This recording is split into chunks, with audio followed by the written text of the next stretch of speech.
isunya beredar di masyarakat bahwa pemerintah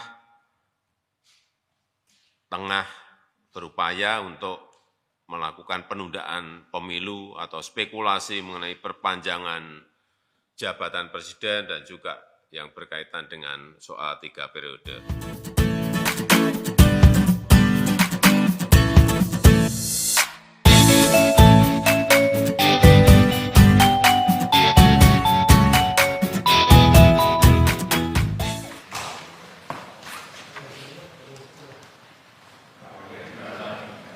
Siang.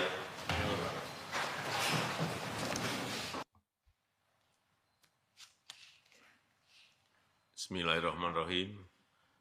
Assalamualaikum warahmatullahi wabarakatuh. Selamat sore, salam sejahtera bagi kita semuanya. Bapak Ibu sekalian yang saya hormati, siang hari ini kita akan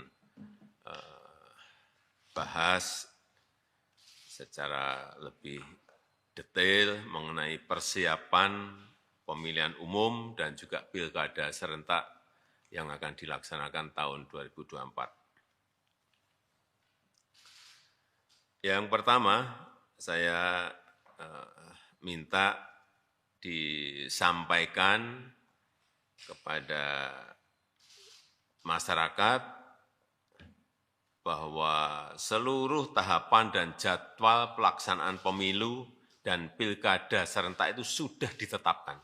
Saya kira sudah jelas, semuanya sudah tahu bahwa pemilu akan dilaksanakan 14 Februari 2024. Ini perlu dijelaskan, jangan sampai nanti muncul spekulasi-spekulasi yang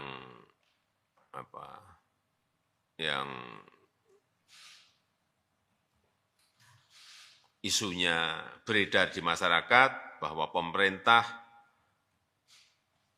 tengah berupaya untuk melakukan penundaan pemilu atau spekulasi mengenai perpanjangan jabatan presiden dan juga yang berkaitan dengan soal 3 periode. Karena jelas bahwa kita telah sepakat pemilu dilaksanakan tanggal 14 Februari dan pilkada dilaksanakan nanti di November 2024. Sudah jelas semuanya. Dan dijelaskan sekalian bahwa tahapan pemilu itu sudah dimulai nanti di bulan Juni 2022, di pertengahan Juni 2022 sudah dimulai.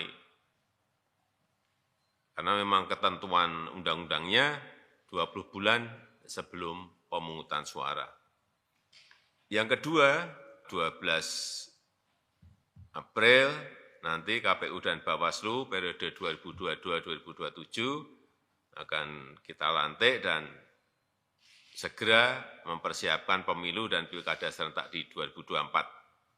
Oleh sebab itu, kita nanti perlu berbicara dengan KPU dan Bawaslu mengenai persiapan-persiapan ini agar persiapan pemilu dan pilkada yang ini kita belum pernah punya pengalaman serentak itu betul-betul bisa kita persiapkan dengan matang. Dan yang ketiga, ini agar segera dikejar juga penyelesaian payung hukum regulasi yang dibutuhkan untuk pemilu dan pilkada serentak 2024. Ini agar saya minta Pak Menko Polhukam komunikasi yang intens dengan DPR RI dan juga KPU sehingga perencanaan programnya ini bisa didetailkan lebih detail lagi dan sehingga regulasi yang ada yang disusun ini tidak multitafsir dan nanti bisa menimbulkan perselisihan di lapangan.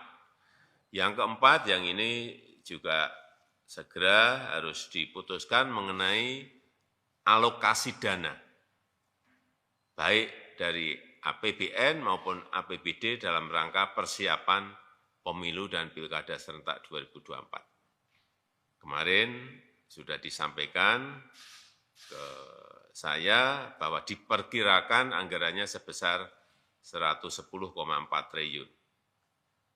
KPU dan Bawaslu. KPU-nya 76,6 triliun rupiah dan Bawaslu-nya 33,8 triliun rupiah. Ini saya minta didetailkan lagi, dihitung lagi, dikalkulasi lagi dengan baik dalam APBN maupun dalam APBD dan dipersiapkan secara bertahap. Yang kelima, kita juga harus menyiapkan pejabat gubernur, pejabat bupati, pejabat wali kota yang berakhir masa jabatannya di 2022 ini. Ada 101 daerah disiapkan,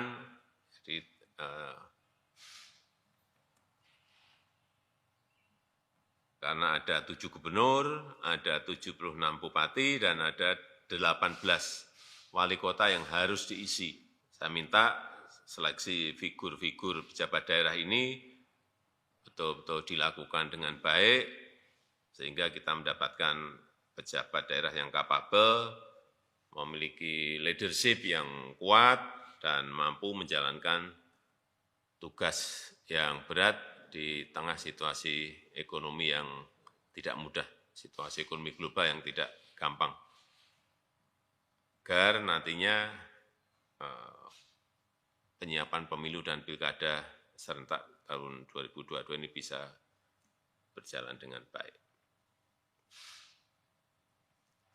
Saya rasa itu yang bisa saya sampaikan, dan menjelang kontestasi politik ini biasanya suhu menghangat, itu biasa, tapi jangan sampai masyarakat terprovokasi oleh kepentingan-kepentingan politik yang tidak bermanfaat. Oleh sebab itu saya juga minta dilakukan edukasi, dilakukan pendidikan politik yang masif kepada masyarakat, kepada para kontestan. Jangan membuat isu-isu politik yang tidak baik, terutama isu-isu politik identitas yang mengedepankan isu politik SARA. Saya kira kita memiliki pengalaman yang tidak baik di pemilu-pemilu sebelumnya. Kita harapkan ini tidak terjadi di 2024. Saya rasa itu yang bisa saya sampaikan pada kesempatan yang baik ini.